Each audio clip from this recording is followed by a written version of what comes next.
Selamat pagi, Ibu Bapak, Saudara-saudara yang kembali saya ingatkan harus bahagia karena memiliki 3 keberuntungan.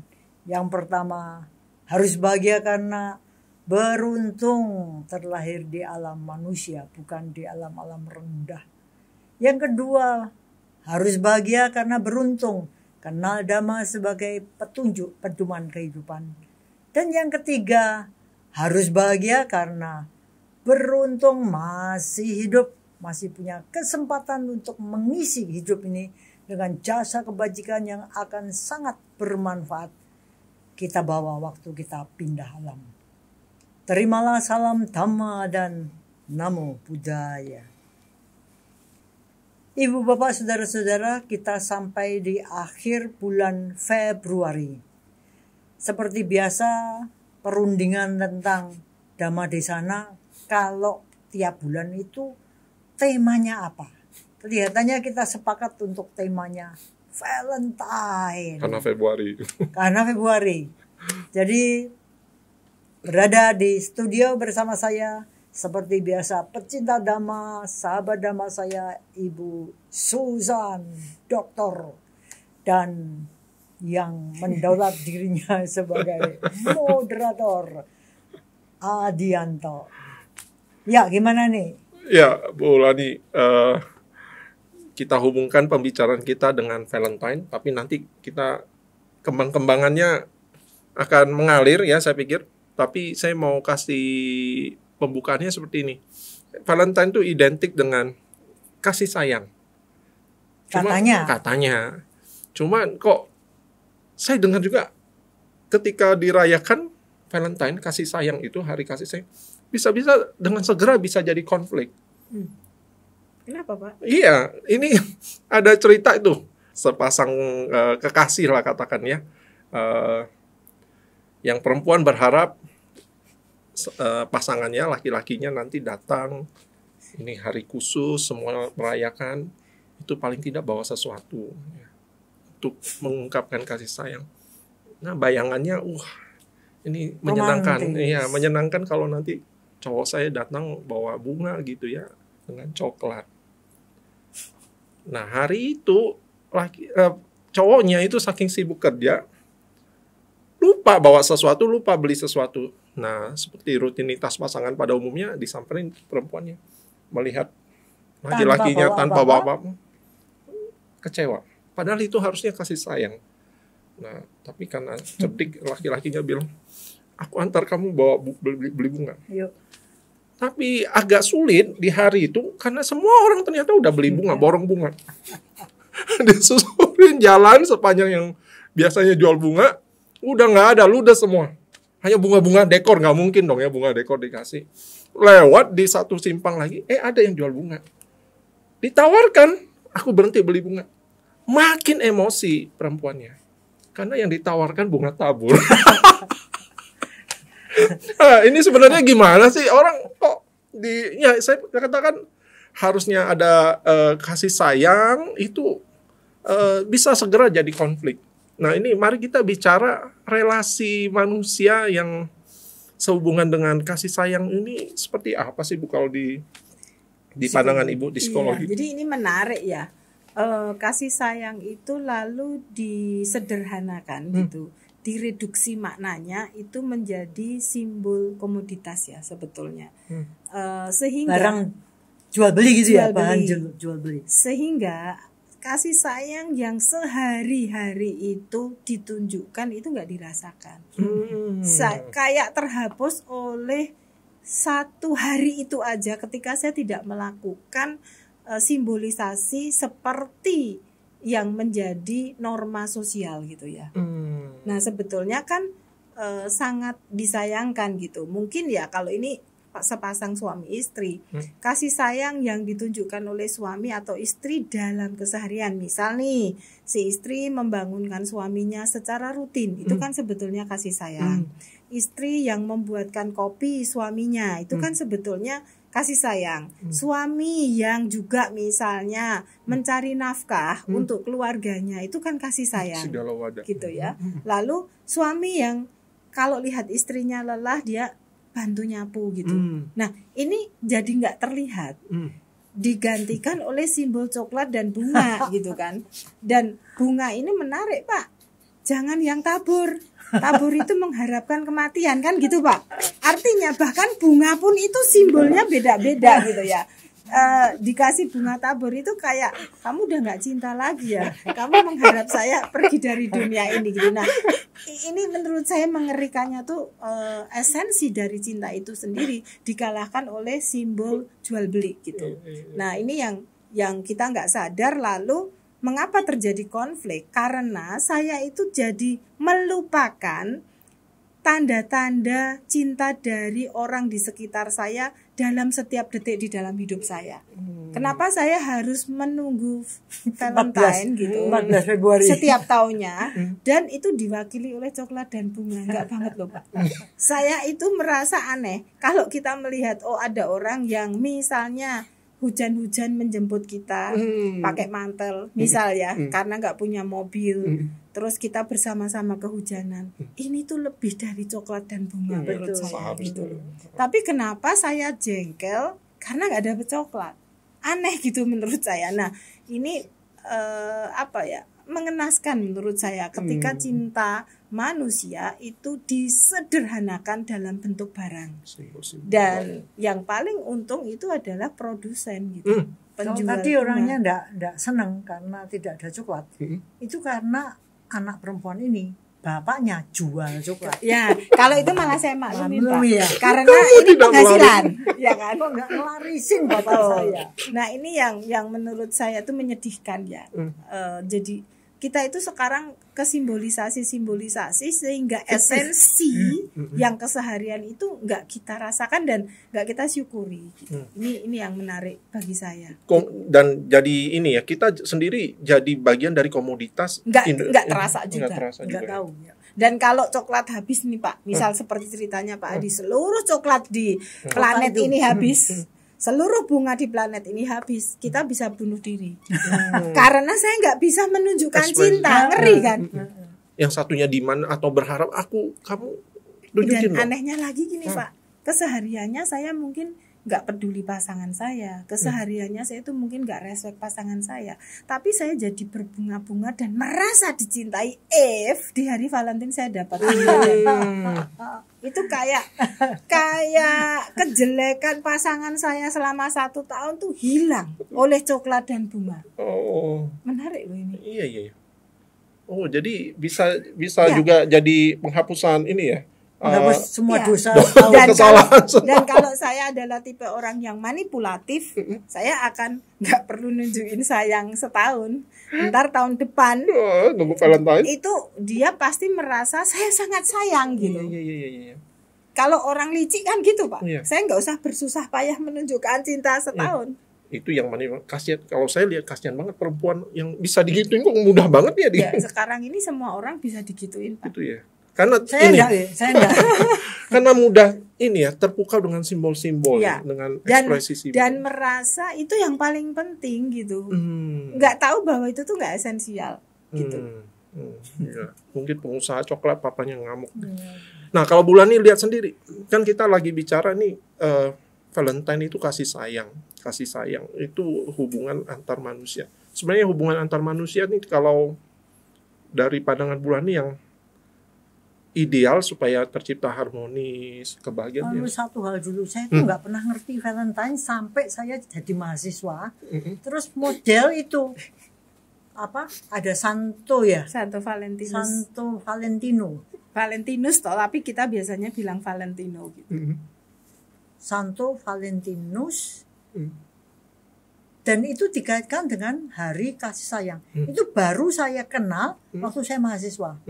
Jadi ya pelenggang gitu, apalagi diberitahu itu harus ditunjukkan dengan coklat dan bunga. Saya pikir kok goblok amat gitu ya. Orang kok bisa mengasosiasikan coklat dan bunga dengan kasih sayang. Saya nggak ngerti gimana. Sesudah kemudian belajar tentang bagaimana orang itu semuanya ternyata jualan, saya baru ngerti, ini pinternya orang yang menjual coklat dan bunga. Jadi kalau ditanya Valentine gimana, saya ngomong goblok. Kenapa? Karena seperti kata Bu Susan tadi, apa artinya sehari dibandingkan 364 hari? Kan salah. Harusnya mari kita tidak usah menunjukkan kasih sayang sehari saja, tapi 364-nya kita menunjukkan. Mbok gitu, kenapa Dibalik enggak? kan? Nah, iya. Lebih bagus lagi 365 hari. Setiap hari. Ya.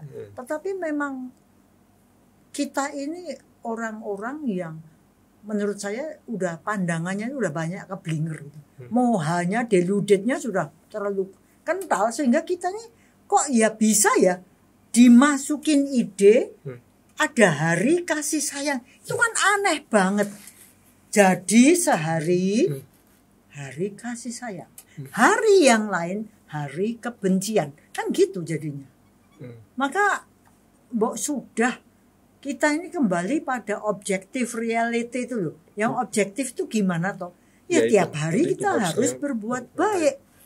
Tadi dikatakan kita masih hidup, ayo kita banyak berbuat baik. Salah satu dari kebaikan yang esensial dalam kehidupan adalah kasih sayang, karena kita tetap ada kaitannya kan dengan yang lain gitu. Kalau kita ini tidak harmoni dengan diri sendiri dulu deh, tidak harmoni dengan orang sekitar, tidak harmoni dengan misalnya ladang pekerjaan, ya kita akan hancur sendiri kan. Penting sekali kan. Jadi mari kita kasih sayang pada diri sendiri. Itu kan penting. Kita kan kadang-kadang kita ini kan enggak kasih sayang pada diri sendiri. Ini menarik nih. Iya kan? Merayakan Valentine, Bulani ngajak coba kasihi diri sendiri. Iya. Misalnya aja orang yang ngerokok, Mbok mulai mikir jangan rokok lah, karena ini melukai paru-paru. Misalnya, seperti kamu yang jarang makan pagi, Mbok sekarang makan pagi gitu. Misalnya, karena makan pagi ini bisa untuk sehari. Udah mulai rutin Bulani, udah agak tidak begitu goblok. Udah mulai mengasihi diri. Ini kan penting. Jadi bagaimana membawa diri pada kebahagiaan. Jangan membawa diri pada yang rendah-rendah. Itu kan penting. Itu kan kasih sayang pada diri sendiri. Ini menarik. Nah, nanti mungkin bisa dibantu Bu Susan. Ada pandangan orang yang mengatakan mengasihi diri bisa-bisa terjebak di narsisistik, mencintai diri. Lain banget ya. Lain banget. Kalau dalam Buddhis yang namanya mencintai diri itu adalah apa yang kita sebut sebagai metta karuna gitu ya. Metta karuna biasanya disebut berpasangan. Metta ini adalah mengasihi tapi bukan nafsu seks, bukan nafsu egois. Tapi adalah satu kelembutan yang kita berikan pada diri sendiri dan kita berikan pada orang lain karena kita sama-sama punya keinginan untuk hidup bahagia. Makanya kalau ada kisah yang sangat menarik itu ada zaman dulu itu ada pada waktu eranya Sang Buddha orang yang ditanya kan siapa orang yang paling kamu cintai? Orang ini meditator dan dia jawab sesudah saya tanya pertanyaan itu pada diri sendiri, aku mencintai diriku sendiri yang paling besar. Tapi diri di dalam konsep Buddhis kan bukan dirinya gini, tapi cuma eksistensi doang. Jadi kalau aku ini mencintai diriku sendiri, artinya adalah aku menggunakan eksistensiku ini untuk hal-hal yang baik, karena tujuanku kan menuju ke pembebasan. Membebaskan diri dari hal-hal yang tidak baik. Jadi aku menggunakan nama rupa ini untuk mengejar satu tujuan yang membebaskan diri dari hal-hal yang buruk, dari loba, dosa, moha. Lah kalau narsis kan lain. Narsis itu kan begitu hebatnya sampai loba, dosa, mohanya dibesarin. Ini loh aku ini orang yang paling hebat sedunia. Jadi bukannya kalau tadi kan kita sama-sama penting gitu ya, kita sama-sama berharga. Kalau ini enggak, kamu tidak berharga, aku yang berharga. Aku bunuh semua asal aku hidup. Ibaratnya kan seperti itu. Jadi amat sangat berbeda ya metta karuna dengan apa yang disebut dalam psikologi cinta diri sampai ke narsis. Nah, ini Bu Susan ahlinya nih. Gimana Bu? Tadi Ya. pandangan Bulani bahwa ternyata mari coba di Valentine ini malah mulai melihat ternyata diri sendiri perlu dikasihi. Ya mungkin kalau di psikologi memang mengasihi diri itu sebetulnya intinya adalah saya tidak merusak diri sendiri itu dulu. Kalau saya tidak bicara yang narsisistik dulu ya, tapi mengasihi diri itu adalah saya tidak merusak. Kalau Bu Rani tadi mengatakan merokok itu kan sebetulnya merusak diri sendiri ya, secara fisik dan mental. Nah kalau saya memang mengasihi diri sendiri, saya sebaiknya tidak melakukan hal-hal yang bisa membuat tubuh dan pikiran saya itu terganggu. Nah merokok itu kan mengganggu kesehatan tubuh dan juga kesehatan mental karena Narkoba lalu misalnya lebih lagi. ya kita kan misalnya addiction juga, merokok itu kan bisa membuat tubuh kita itu tergantung, mental juga tergantung. Jadi kalau kita tidak merokok, kita tidak bisa memecahkan persoalan.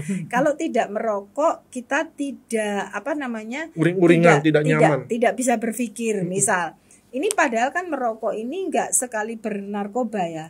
Nah, bayangin kalau itu narkoba, itu kan berarti adiksinya itu akan semakin mengerikan. Artinya kekurangan zat kimia narkoba itu bisa membuat kita itu melakukan hal-hal yang di luar akal sehat. Nah, sebetulnya inti dari mencintai diri atau mengasihi diri itu satu, jangan merusak mental dan fisikmu yang menghambat keperkembangan dirimu secara utuh gitu, secara fisik maupun secara mental. Nah, itu kalau kita mau mengasihi diri. Nah, artinya kalau saya itu mengasihi diri, itu rentetannya adalah self acceptance. Menerima diri. Menerima. Kalau saya itu memang secara fisik lemah, punya kelemahan fisik, saya menerima. Saya nggak perlu melakukan hal-hal seperti orang lain yang tidak punya kelemahan fisik seperti saya. Tidak perlu minder gitu juga ya. Ya, dan nggak perlu punya ambisi untuk sama atau melebihi orang lain yang memang secara fisik itu berbeda dengan saya. Yang kedua, misal saya punya kompetensi yang memang tidak sama dengan Bulani atau dengan Pak Adi. Saya nggak perlu memaksa diri saya untuk punya kompetensi yang sama atau melebihi Pak Adi. Nah, kalau orang itu bisa mencintai dan menerima diri sendiri, kalau di psikologi ini efeknya saya menjadi lebih bisa mencintai orang lain dan menerima orang lain apa adanya. Karena saya pun itu sudah mempraktekkan, saya itu terbuka dengan segala kelemahan dan kelebihan diri saya, dan saya itu bisa menerima. Efeknya apa? Kalau saya itu bisa menerima terhadap orang lain pun itu saya nggak menuntut. Itu ya. Nah, kalau narsisistik itu memang bisa saja orang itu sering bilang narsisistik itu adalah orang yang sangat mencintai dirinya sendiri gitu ya, sehingga karena berlebihan itu dia tidak bisa mencintai orang lain. Kalau menurut saya mungkin kata kuncinya bukan orang narsisistik itu sangat mencintai dirinya sendiri gitu ya, tetapi kata kuncinya adalah orang yang sangat ingin dikagumi orang lain. Gitu. Jadi pusat inilah pusat perhatian dibuat. Karena kalau Narsisus itu ya itu kan dari tokoh Yunani yang namanya Narsisus. Narsisus itu kan orang yang sangat mencintai dirinya sendiri, bahkan ketika dia itu melihat bayangan di air, dia jatuh cinta pada dirinya sendiri dan ingin menikahi dirinya sendiri, nggak mau menikah sama orang lain. Nah, tapi kalau bagi saya, narsisistik itu bukan jatuh cinta pada diri sendiri, bukan mencintai diri sendiri, tetapi saya ingin dikagumi orang lain. Kalau menurut kata saya tuh kata kuncinya tuh dikagumi. Saya ingin terlihat hebat di hadapan orang lain dan saya merasa paling dibandingkan dengan yang lain gitu. Jadi ini kata kuncinya, saya ingin lebih dari orang lain dan saya ingin merasa paling loh. Ingin dianggap lebih gitu ya. Ya. Dan saya ingin merasa paling. Kalau ingin merasa paling itu berarti kan saya itu malah kenyataannya belum tentu paling. Iya benar. Saya merasa paling kompeten. Saya ingin dikagumi, saya ingin dipuja sebagai orang yang paling. Tapi kan berarti kenyataannya belum tentu saya paling. Nah, ini kalau narsisistik itu memang gejala yang paling mengerikan itu tidak bisa melihat sudut pandang orang lain dan tidak bisa empati. Itu yang menurut saya mengerikannya di situ. Bukan sekedar saya ingin dikagumi, bukan sekedar saya itu merasa paling hebat, tetapi efek yang lebih mengerikan, saya tidak bisa menghargai orang lain, saya tidak bisa melihat sudut pandang orang lain, saya tidak bisa berempati.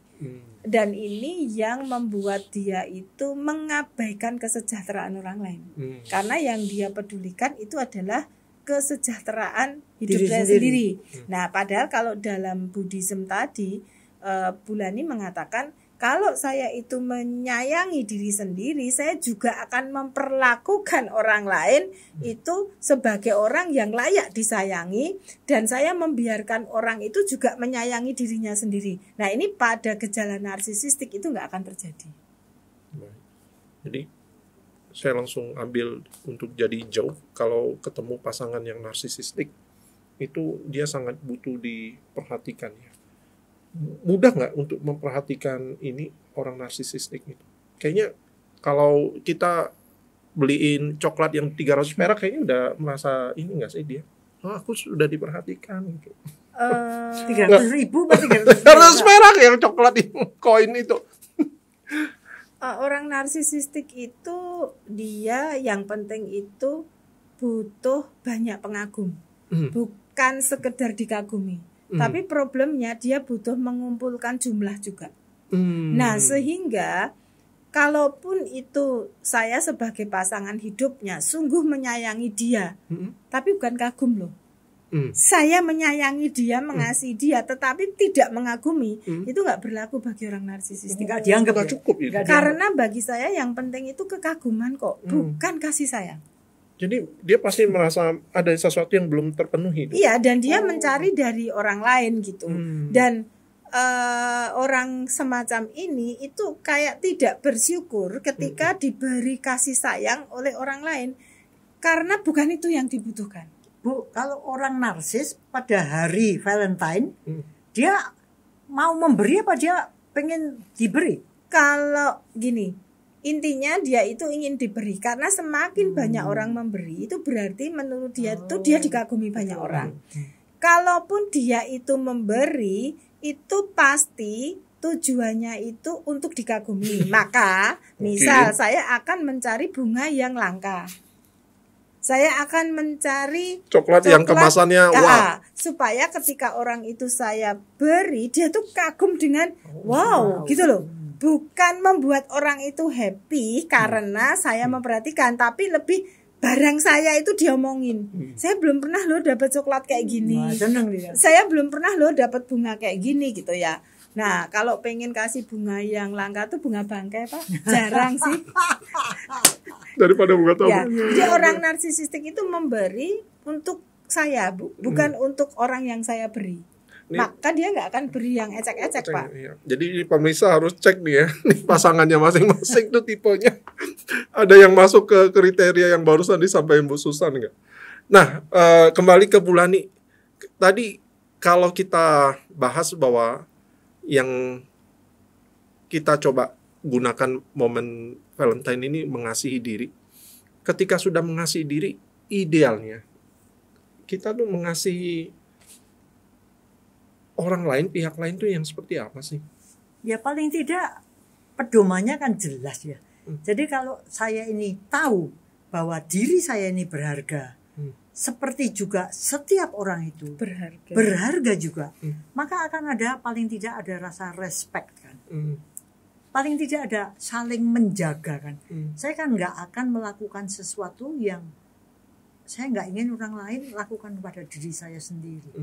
Dan kebaikan-kebaikan yang saya lakukan itu benar-benar bersih dari segala macam yang ya, tadi kembali pamrih kan itu. Pamrihnya loh, Bado Samoha ini kalau bisa idealnya ya kita melakukan kebaikan dengan benar-benar sepenuh hati, mengerti bahwa kebaikan itu demi untuk saya sendiri.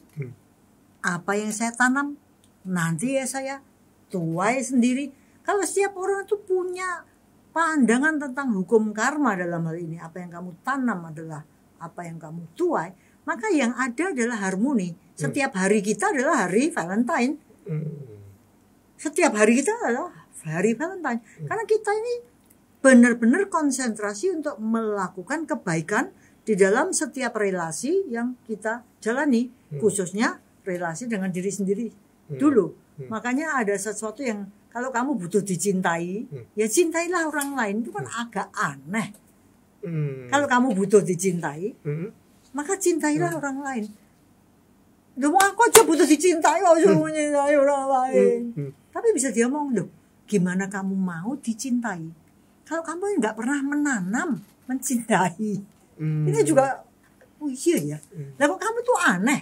Kita ini kan menuai apa yang kita tanam. Lah kalau kamu tuh nggak pernah menanam cinta, kan aneh kalau kamu kepengen mendapat cinta. Itu satu pola pikir yang membuat saya agak shock waktu pertama. Karena saya pikir kalau saya punya duit, saya kasih. Saya nomor kan kehilangan. satu, saya harus punya duit. Oh, okay. Gitu. Oke. Sekarang kalau saya butuh. Saya butuh itu kan saya enggak punya. Kenapa harus kasih dulu? Nah, kenapa harus kasih dulu? Ini kan agak berbeda. Tapi jurusnya kehidupan memang begitu. Apa yang kamu tanam itu pula yang kamu tuai.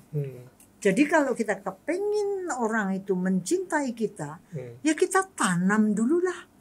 Cintailah orang-orang itu. Jadi kita menyebarkan getaran-getaran yang nanti seperti halnya ripples. Riak itu kalau dibuang gitu riak. Sampai di pinggir kolam nanti akan kembali ke kita. Prinsipnya kan sama dengan itu. Begitu juga dengan getaran cinta kasih. Kalau kita banyak getaran cinta kasih, rasanya kok kita ini juga gampang menerima cinta kasih. Di mana kita dicintai. Bu Susan mau datang loh. Padahal nggak saya kasih apa-apa karena saya dicintai. Tapi kalau Bu Susan tidak merasa saya cinta dia, kira-kira ya dia nggak mau loh. Sorry, saya sibuk. Tahu enggak? Tadi aja Bu Susan lagi ngomong, Bu, aku ki berjodoh loh kalau Klaten. Soalnya sebenarnya dia diminta untuk gini-gini. Kok ya jadinya gimana Bu tadi? Batal. Ya, jadi karena saya kan janjiannya sama Bu Lani itu kan tanggal 10 ya. Maksudnya kita pernah punya kencanan tuh tanggal 10 gitu. Nah, karena satu dan lain hal gak jadilah gitu. Nah, tetapi sebetulnya di tanggal kita ini berdiskusi itu tuh sebetulnya saya itu diminta oleh lembaga lain gitu. Nah, cuman saya bilang saya itu butuh antar jemput gitu. Itu satu. Yang kedua, saya itu butuh untuk perginya itu nggak terlalu pagi karena saya memang hari itu bisanya nggak terlalu pagi. Nah, kalau memang saya itu penting untuk institusi itu, ya berarti satu harus ada antar jemput, 2 jamnya diundurin 1 jam lah. Nah, sampai detik-detik terakhir saya nggak dihubungi, itu kan berarti mereka batal. Tapi saya nggak membayangkan bahwa agendanya kita gitu itu diundur di tanggal yang seharusnya saya memberikan itu untuk lembaga lain. Nah, ini kan apakah ini sebuah kebetulan? Enggak, di dalam hal itu saya GR-nya gini Bu. Di situ kita ini terbukti ada rasa sayang menyayangi itu. GR saya, Bu Susan itu pasti menyayangi saya. GR saya juga menyayangi Bu Susan dan Bu Susan merasa saya sayangi. Nah, mungkin seperti itu. Jadi ada getaran kasih sayang yang memancar dan kembali. Ini penting sekali. Itu juga yang menyebabkan adanya keberuntungan kok ya ketemu ya. Ya, artinya kan ini enggak didesain bahwa tanggal ini kita ketemu kan bukan, tetapi kayak alam itu kok iya kebetulannya mereka membatalkan sehingga hari ini tuh saya bisa gitu. Kalau enggak kan berarti kan kita batal nih. Itu kan. Nah, ini yang menurut saya sih ya kalau menurut Bulani itu bukan misteri alam gitu. Tapi kalau kita enggak belajar dhamma itu kan kayak misteri alam, Bu. Kalau ini kan menurut Bulani ya ini getaran cinta yang memungkinkan hari ini itu kita ketemu dan memungkinkan pembatalan dari orang lain. Sekalipun kita nggak ketemu, saya tetap sayang sama bulan. Nah ini, kalau kembali ke tadi yang contoh pembukaan tadi, seandainya tadi yang perempuannya tidak menunggu pasangannya cowoknya pulang kantor bawa sesuatu, tapi justru dia siapkan, aku ingin memberi gitu ya. Dia yang harusnya memberi coklat sama bunga. Iya, apapun lah, dia siapkan sesuatu yang spesial, pokoknya ya, dia lakukan sesuatu yang untuk menunjukkan kasih sayang. Jadi nggak ada perlu pengharapan, nggak perlu ada kekecewaan kalau tadi pakai penjelasan Bulani. Kalau di pihak sana suami juga atau pasangannya kembali pengen membuat situasi yang menyenangkan karena dia mengasihi. Jadi tidak ada kekecewaan yang muncul, tidak ada yang mengharap satu karena memang sudah jadi bagian dari hubungan itu ya, hubungan itu bahwa saya akan mengasihi kamu tanpa mengharapkan kamu akan mengasihi balik, dan di pihak sana saya akan mengasihi kamu tanpa saya juga berharap. Jadi akan nggak bawa coklat, nggak bawa apa, udah biasa kan mengasihi. Saya nggak ngasih coklat tuh, Bu. Nah, Bu Susan, kembali hubungan antar ini pasangan yang ideal untuk kasih sayang atau supaya harmonis tanpa konflik itu seperti apa? Ya kalau konflik sih sebetulnya menurut saya nggak masalah ya. Orang itu pasti punya perbedaan prinsip gitu, punya perbedaan selera gitu ya, punya perbedaan cara hidup gitu. Tetapi kalau saya menghargai perbedaan itu, saya tidak akan melukai orang lain untuk satu melakukan hal yang kan saya beda nih, cara saya itu kebersihan lah misal. Saya tidak akan melukai Pak Adi yang mungkin sangat tertib, sangat bersih itu dengan misalnya saya membuat kotor di area di mana saya bersinggungan dengan Pak Adi. Kotor ya di kamarku aja. Kan Pak Adi juga nggak pernah masuk ke kamar saya.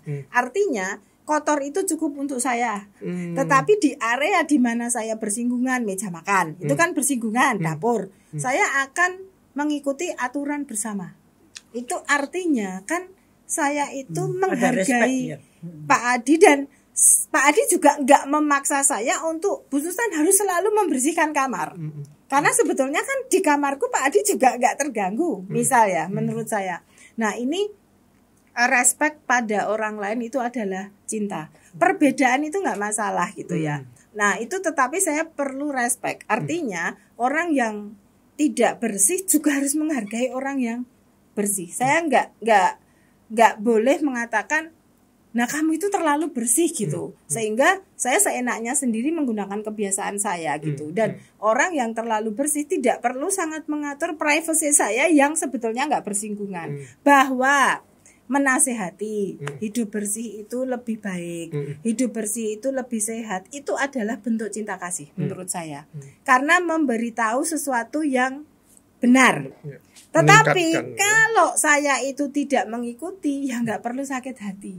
Artinya mengajar orang yang belum waktunya itu mau seperti apapun pelajaran itu nggak akan pernah masuk. Jadi kita nggak perlu sewot gitu. Orang itu kalau menurut Bulani berubah itu kalau tumpukan karma baiknya itu sudah cukup.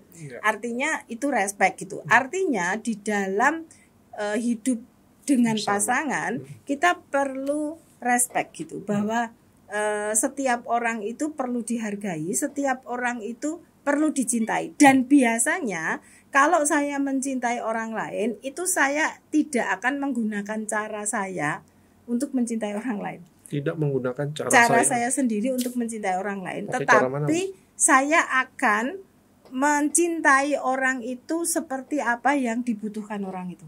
Contohnya. Misal, Pak Adi ini memang butuh dimarahi. Karena tanpa dimarahi itu Pak Adi gak akan bisa menerima pelajaran. Maka saya perlu marah dengan Pak Adi bukan karena saya itu benci. Tetapi memang hanya dengan begitulah Pak Adi itu bisa beres. Perlu ada shock terapi misal. Tetapi misalnya saya nggak perlu marah dengan dia karena dia itu kecil hatinya. Kalau dimarahi dia itu mengkeret. Maka dengan dia saya tidak perlu marah. Cara saya mengasihi dia itu berbeda dengan cara saya mengasihi Pak Adi. Nah, artinya ini orang itu akan merasa kebutuhannya itu sangat dihargai. Nah, sebaliknya gini, kalau saya punya pasangan yang narsisistik, saya tidak akan menghidupi narsisistiknya. Itu adalah cara saya mencintai. Nah, artinya apa? Untuk hal-hal yang membuat harga dirinya itu membesar, itu malah nggak akan saya lakukan. Artinya, saya tahu kebutuhanmu yang lebih mendasar itu bukan di harga dirimu. Kamu itu lebih butuh merasakan cinta yang tulus. Nah, belajar menerima cinta yang tulus daripada orang perhatian. Ya, makanya misalnya nih, saya tahu bahwa pasangan saya narsisistik. Justru ketika misalnya dia itu posting, dia berhasil sesuatu, saya nggak akan apresiasi itu gitu. Itu nanti putus, Bu. Nah, tetapi yang lain beri aku like, kenapa tidak? Gitu. Tetapi gini nih, eksperimen saya ya pada orang yang narsisistik. Eksperimen saya, Bu, saya itu suka eksperimen. Saya nggak pernah kalau dia posting sesuatu yang memang butuh like, butuh follower itu, saya nggak akan respon. Maksudnya saya nggak akan merespon itu. Tetapi ketika dia melakukan sesuatu yang sederhana, yang menurut saya itu menunjukkan empati, kindness ke orang lain, meskipun sebetulnya itu manipulatif ya. Dia tuh maksudnya manipulatif. Ingin tapi menunjukkan juga ya. Dia sudah bisa melakukan itu. Nah, jadi kayak misal nih, saya sebetulnya memperhatikan Pak Adi hari ini itu karena saya butuh dikagumi Pak Adi gitu kan. Tetapi apa yang dilakukan dia itu hari ini tuh sangat sederhana. Meskipun itu manipulatif gitu ya. Saya itu bisa kok langsung mengapresiasinya begini. Tadi yang kamu lakukan itu bagus loh. Itu tuh welas asih, itu tuh kindness. Dalam kesederhanaan. Kamu itu bisa memberikan sesuatu hal kecil yang itu mungkin gak dilihat orang lain, tapi itu meaningful buat orang yang kamu beri, bermakna. Jadi itu tuh narasinya saya ubah gitu loh. Nah, ini tuh ternyata teman-teman narsisistik itu tuh merasa itu. Dengan gaya-gaya macam itu tuh mereka berpikir ulang. Gitu. Nah, terus saya biasanya akan memperhatikan dia bukan untuk hal-hal besar. Yang kecil-kecil tapi bermakna dan dia itu menjadi merasa kok orang lain itu nggak memperhatikan di area ini. Dan dia tuh kayak menemukan sesuatu di dalam dirinya. Oh ternyata melakukan ini tuh juga berharga gitu. Nah itu menurut saya tuh bisa tuh Pak. Kita bisa mengubah itu gitu loh menurut saya. Jadi jangan menghidupi sesuatu yang sebetulnya dia nggak butuh gitu. Meskipun dia merasa butuh, tapi sebenarnya sebetulnya nggak butuh gitu. Nah makanya itulah sebetulnya esensi cinta kasih gitu ya. Dan seperti kata Pak Adi tadi, kita itu tidak perlu menunggu orang itu mencintai kita. Ya kita mencintai diri kita sendiri. Dan saya mencintai orang lain ya secara ikhlas tanpa pamrih gitu ya. Itu artinya kalaupun suami saya, anak saya tidak memberikan coklat, itu kalau benar-benar ternyata mereka juga tidak mencintai saya dalam keseharian, saya tuh nggak akan sakit hati banget gitu. Karena saya merasa saya berkembang, saya mencintai diri saya sendiri, saya menggunakan diri saya sendiri itu untuk kebaikan. Artinya kalau ada orang itu tidak mencintai saya, itu bukan masalah buat hidup saya gitu. Karena saya melakukan segala sesuatu itu demi kebaikan gitu, bukan demi saya itu dicintai balik oleh orang lain. Nah ini menurut saya mungkin esensinya yang dikatakan Bulani tadi, mencintai diri itu saya kira lebih esensinya ke sana ya. Tapi mungkin juga harus ada satu kesadaran dan kebijaksanaan bahwa kita bisa belajar dari apapun yang terjadi. Meskipun orang itu tidak mencintai saya, tapi mungkin itu bisa dijadikan refleksi untuk melihat apa saya salah ya. Kok orang-orang misalnya banyak orang yang tidak menyukai saya atau gimana, atau mungkin cara saya salah. Tetapi esensi bahwa saya harus selalu melakukan kebaikan itu harus benar-benar kita pegang kuat-kuat.